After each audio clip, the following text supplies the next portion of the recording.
I'm here now. So what I did, I just closed Facebook because basically I was listening to my to my voice here and then on Facebook, and now I realized what I was doing that was wrong. So here I am with you now. I do apologize. Different. That's much better now. Yeah, much better. So basically, welcome, Anna. So we met only 6 weeks ago when you decided to join the program with Jade and I. And it has been lovely working with you for so many reasons. First of all, you have always been super committed to recovery. And secondly, you have a beautiful personality and you have shared everything with us, which has made this journey so much easier for all the parties that were involved. But you have a long history with hypothalamic amenorrhea, eating disorder, and disorder eating habits, like some of the women that are part of this Facebook group. So if that's okay with you, I would like to get a bit of an insight of what happened to you before we actually met. Yeah, absolutely. And I would maybe clarify, my timeline can sometimes be a little bit shaky, as I think a lot of people with eating disorders will know. Often you're not quite sure when HA kicks in because there'll be lots of other contributing factors. So I'll try and be as clear as I can on timelines. My eating disorder started when I was about 18, and I started restricting food quite a lot. I think I'd taken a year out of school. I'd gone away to Africa, I'd come back. I think I felt like I was losing control of a lot of things in life, and I channeled all of my energy into controlling my food. So that sort of started when I was 18. My lowest weight when I was about 19.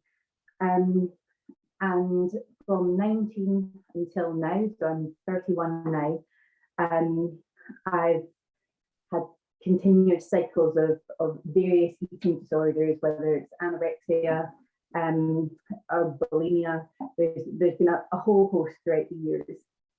I had tried various techniques to try and recover from my eating disorder. So I had been into various therapies, done a lot of CBT, worked with a lot of doctors, and things would help for a period, but then longer term I would fall back and I would relapse again. During that time, I have never managed to get my period back. So even when I had times when I would put on some weight and sustain that, I still wasn't doing it healthily. So I was still stuck in my food restriction, as in sort of only eating certain types of food. And I was also exercising excessively every single day.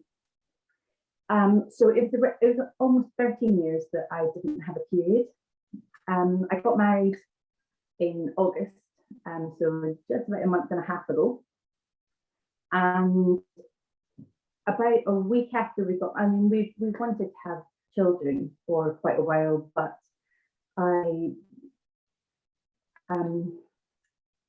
was certain I wouldn't be able to. I was at that point, I didn't actually think that I was able to get my period back. So that was just us. So I've been going along to different gynecology specialists and fertility specialists for years and years now.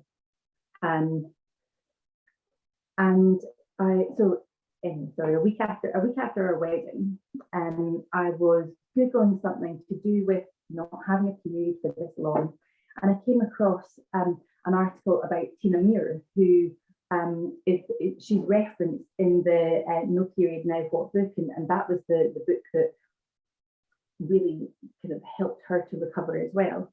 But I was reading this article about Tina Muir, and I thought, oh, this sounds very familiar. And suddenly, for the first time in my life, I had found someone I could relate to in terms of the journey that she had gone through. And so I spent I think quite a while researching more about Tina and reading more about what she had done. And I was just completely fascinated that she had managed to recover her body within 10 weeks after 9 years of having no period. And I thought, well, it's worth a try, isn't it? It might not work, but it's worth a go. So that was on the Saturday, and on the Sunday, I decided that was the time I was just going to start eating freely, and I was going to stop all exercise.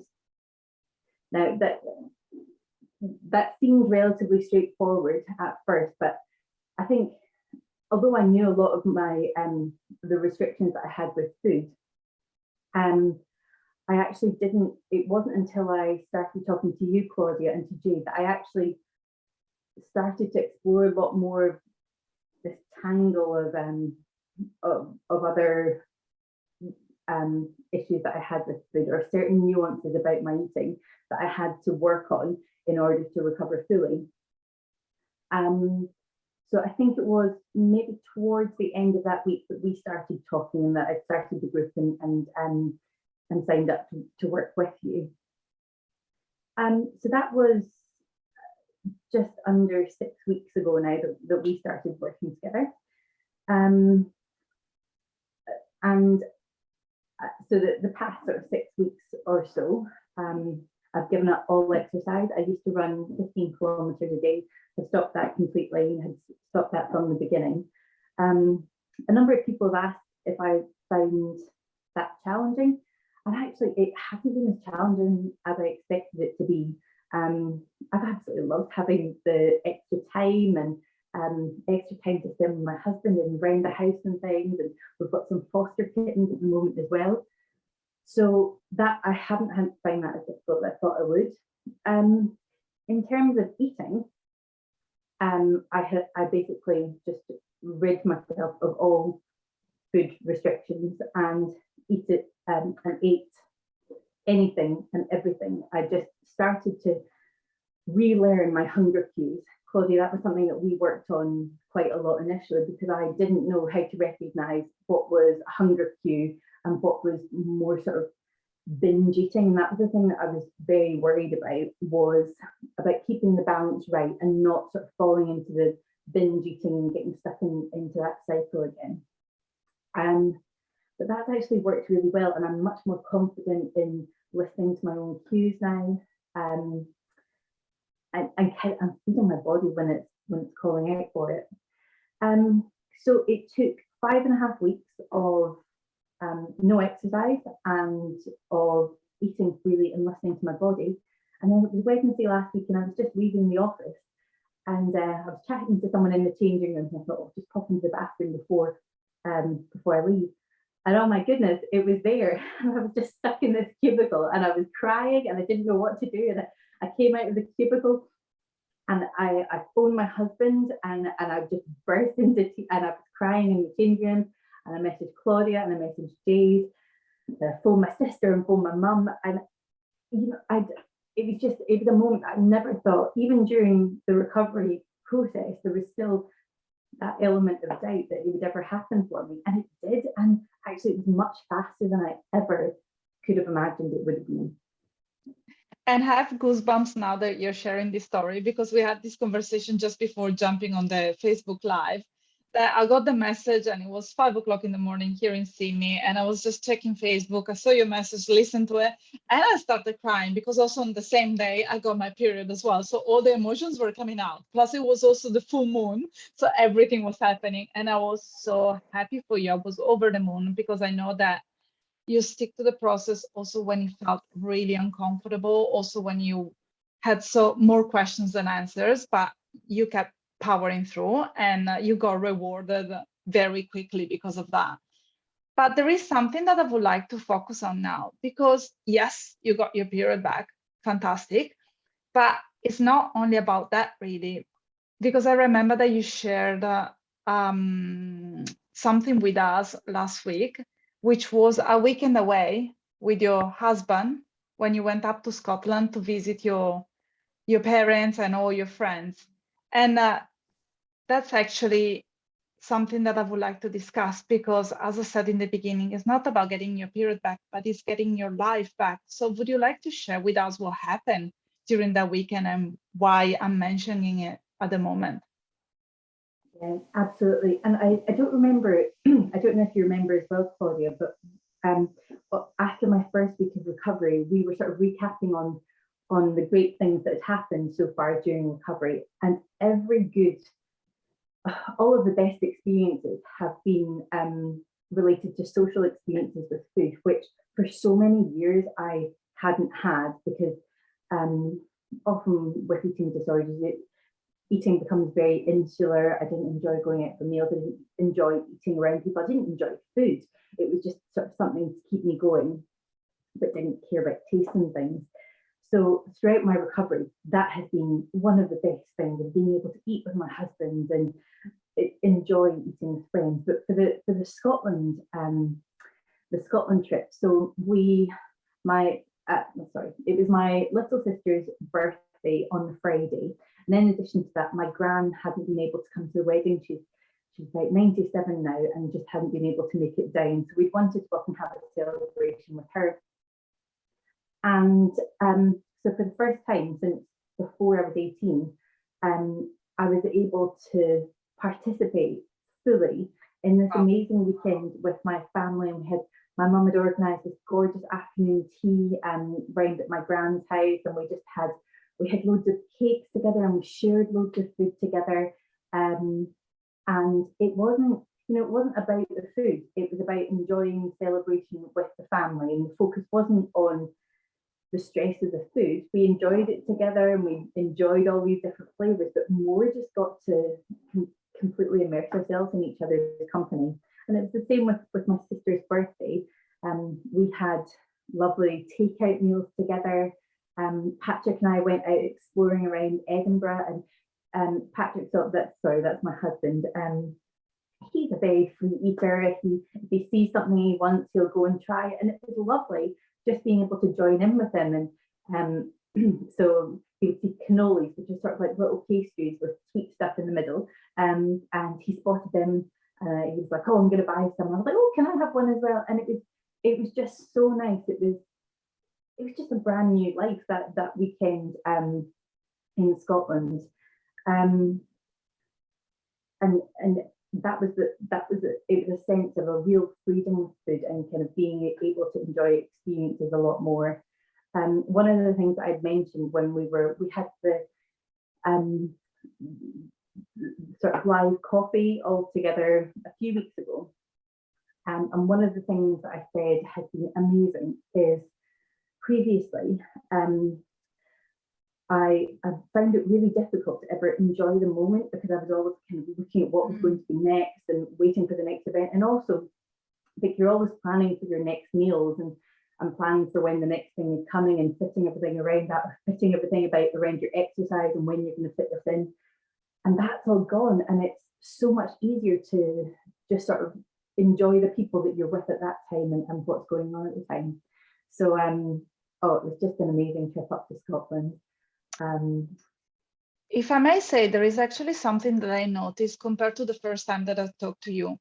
The very first chat that we had, you were almost hyperactive, and obviously you were full of energy because finally you found the book of Tina Moore, and you found like a group of people that resonate with your life story. So you had like so much energy, so much motivations, but you couldn't really stand still. You were jumping from one thought to another. Whereas now you can like sit and lay back, and also the way that you talk, it's much more relaxed compared to only a couple of months ago, which is incredible. And these are the little things that we don't notice about recovery from hypothalamic amenorrhea and disorder eating behaviors. As I said before, it's not only about the period, but it's all about all the other marvelous things that happen in life. And sorry, please. I was just going to say that's actually a really good point, because I have focused on eating and on exercise in our conversation so far. But a huge part of this was understanding where my stress points in life were, and sort of working on them and trying to manage that stress a lot more. So for me, a lot of my stress comes from work. So I knew that was it was really important for my recovery that I could recognize that stress and try and find ways to either manage it or avoid getting into those stressful situations. So I do feel that as a result of that as well, that has contributed to just being a lot more relaxed in life, and as you say, sort of not being buzzing 100 charged 1000% all the time. And yeah, that's great. That motivation, that excitement is great. But life's a lot more laid back now. Yeah. And would you say that also getting some support from Jade and I, your husband, and also the HA community has made a difference in your recovery? Oh my goodness, hugely. I think I had spent almost 13 years feeling so alone and so isolated that, I mean, through all of those years of talking to doctors and talking to therapists, I didn't really feel that there was anyone else going through the same situation. The message often back from doctors was that they didn't know what was going on. They didn't know why I didn't have my period. So I was going on and being put on hormone treatments, or I was going for scans and things. All the scans were coming back normal. And it does make you feel incredibly isolated. And suddenly discovering this community of hundreds of thousands, millions of women who are going through exactly the same thing was it just sort of took this huge weight off my shoulders. And talking to you and talking to Jade it has completely transformed the journey. And I wouldn't be at this stage now if it hadn't been for that, if it hadn't been for working with the two of you and feeling heard and actually hearing from other people's experience. One of the things that I would maybe comment on, just in case anyone else feels like this as well. So this is a very eating disorder thought, but one of eating disorder thought. And there have been so many times during my recovery where I just wondered if this is a big conspiracy, and actually it's just these women who are, I don't know how to articulate this, but sometimes it's just a thought of like, is this actually true? Are these women all just kind of are they telling the truth? And so there was this niggle about, is this actually true? Is this actually going to work, or is this just a big conspiracy and none of it will work? So I think that's part of the eating disorder mind. So I guess it was just to say, if anyone else is having those sort of thoughts, you may not believe me, you may think I'm part of the conspiracy, but I have found it definitely not a conspiracy, and actually it definitely comes, it does work in the end. And actually, because you just shared that with us, if you had to send a message to the women that are listening now, that they're going to watch this video in the next few days, what would that be? I know I don't want to put you on the spot, but is there anything that you really would like to say to a friend or to someone else that is desperately looking to get the period back, that you think that it's going to make a difference from your point of view? I think one of the most important messages that you always give is to trust the process and to trust the body. And one of the most terrifying things, I think, is in the initial stages of recovery where you're ravenous all the time and you can't imagine ever not feeling that hungry. And there's the fears around not being able to stop eating, or as I was mentioning before, the fear of sort of falling into binges and things like this. I had definitely, even in that sort of within about 5 weeks, I noticed such a difference between how much my body was asking for food. So I still feel I'm eating much more than I probably will do longer term, but my body's also still recovering. It's only sort of 6 weeks in, and it's continuing to heal. And I've seen the amazing changes that can happen as a result of just following those cues. And I'm also seeing my body change my cues as well. So I would reiterate what you say in terms of just trusting that process. I think one of the, without a doubt, again, one of the things you say is about mindset. So if someone had told me that this is what I needed to do to recover my period 3 months ago, so in the lead up to my wedding, I was absolute max anxiety, stressed off my nut. There is no way I could have started this journey, and no way that I could have thrown myself all into it. But I was in absolutely the right headspace, and I felt really motivated to do it at the time. So I think it's also really important to be kind of conscious of where your head is at the time, because sometimes it just won't be the right time for you to start it. 100%. So I think that would be the other thing. So just being really mindful about how you're feeling in general, and whether it's the right time to start on the journey for you.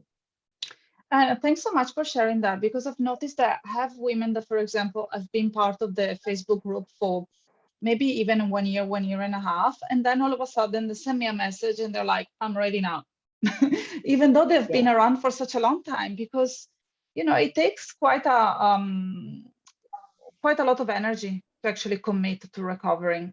And I'm so glad that my sentence, trust your body and trust the process, resonated with you, because sometimes I sound like a broken record, but that's recovery in a nutshell. You need to trust the process and you need to trust the body, because if there is a disconnection between trusting your body and your brain, then it's gonna be much more difficult to recover for good, because you can always get your period back, but we are aiming having a lifetime of pain-free periods. It's not just one, but a lifetime made of meals shared with your family, with your partner, with your spouse, and with friends. And talking about the future, I know that you and I are going to have a session tomorrow where we're going to talk all about the future, but is there anything that you're looking forward to that you would like to share with the women here? Oh, what am I looking forward to in addition to everything that I've had so far? And actually, I mean, as we all know, as a result of all of our various lockdowns and things, we haven't had the chance to go and see all of our friends and to spend time with them as we would have done previously. I'm excited to be able to spend time with friends and sort of to be able to enjoy experiences a lot more with them. And when we finally get to go on holiday again, it will be lovely not to have all of the stress and anxiety about not being able to eat my normal foods. I often find that I could sort of manage about 7 days on holiday of not eating my normal routine. And by about day 7, I was really starting to get quite anxious and really needing to get back into my routine. And so it will be lovely to have that freedom. As I said before, we would really like to have children, and it's nice to know that that's maybe slightly more of a possibility than it was previously. Oh my goodness, there are so many things. It's a whole new life, a whole new freedom that I've got now. But I think those are the main things. And is there anything that you're really conscious of that you still need to work on?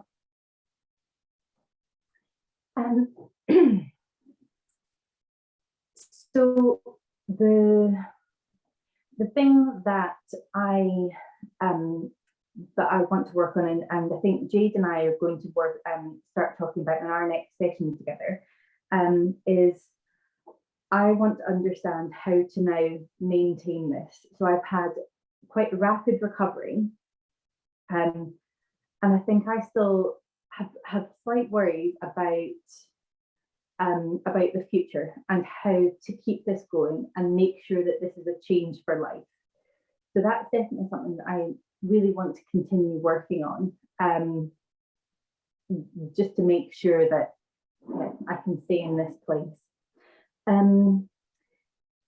One of the things that we discussed last time when we had this sort of coffee time was, if I'm given choices of things, I still always instinctively go for the reduced fat or the reduced sugar of everything. So over the past few weeks, I've been consciously overriding that and making sure that I don't go for low fat or low sugar options. But that's still something that I have to actively override, that's something I want to continue working on, and just be able to enjoy the extra deliciousness of all of the non-low fat things.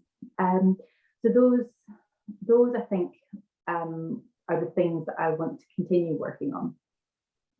And for all the women listening, so Anna just said the coffee chat. So basically the coffee chat are conversations that we normally have on a separate private Facebook group for all the women that are part of the program. And I remember the last time you said that you so wanted to go to Starbucks and have a Frappuccino. And then you actually sent me a message saying, yes, I got the real deal. And I'm so proud of myself for doing that. So good on you, Anna. And looking back at the past 5.5 weeks, is there anything that really stood out? Anything that you are incredibly proud of? And it doesn't have to be food or exercise related, but someone that really made you realize that you can do hard things in life.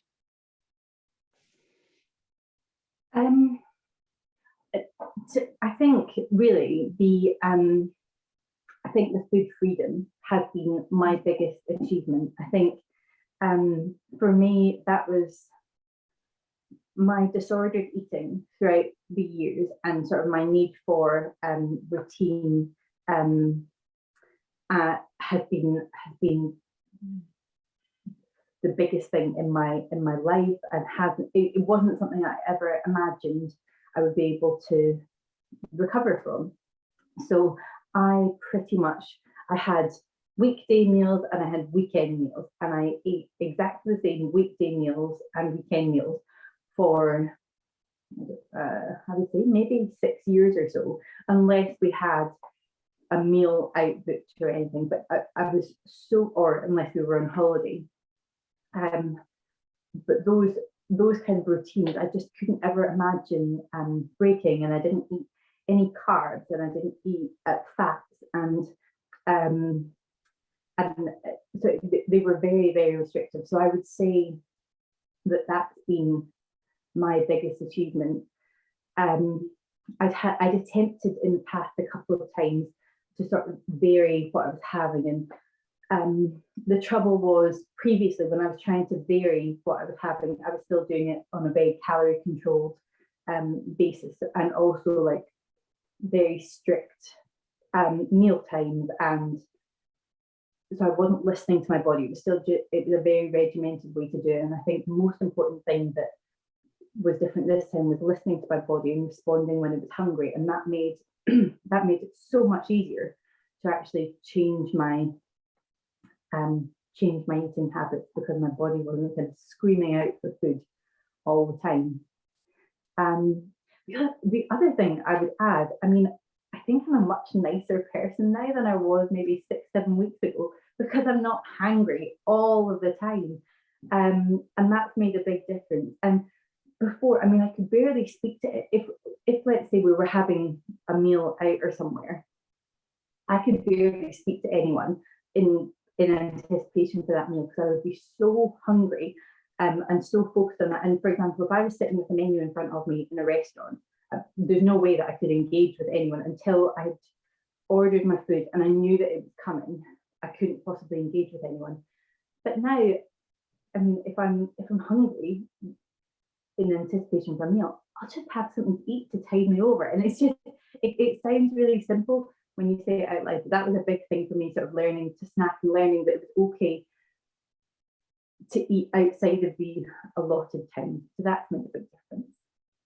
It's incredible how life changes on a day-to-day basis. So it's not only about the big things in life, which is, for example, getting pregnant, getting the period back, but it's also being able to have a conversation with friends while you're having a meal, because you're not starving any longer. Yeah. And I do apologize for putting you on the spot a couple of times tonight, but we have not rehearsed any questions. So thanks so much for being your awesome self, and actually for sharing so much of your journey and so much of the things that you're looking forward to do in the future. I've taken way too much of your time, because I know that you have a job that you have to go back to, but is there anything else that you would like to say before we say goodbye? I think I would encourage everyone to explore all of the things that you and Jade offer. So one of the things I found really helpful was Jade's podcasts, which when I was doing stuff around the house, like even if I was cleaning or any of those sort of things, I would have the podcast going just so that I was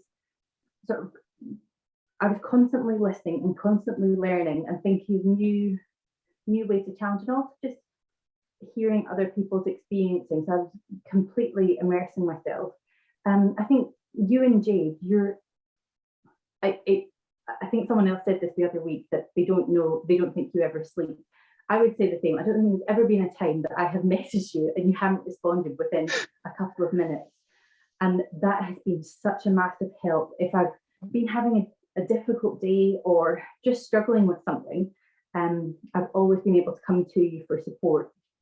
And I think being able to ask and being able to be open with the two of you has been such a massive help. And one of the other things that does make such a difference is in that group, trying to share your experiences with other women. So if other women are asking questions, even if you don't think you have the answer, just being able to respond and engage and support other people makes a massive difference to both their recovery and to your recovery. So I would really encourage people, if they can do, to kind of engage in as much as possible in the groups and in your other resources.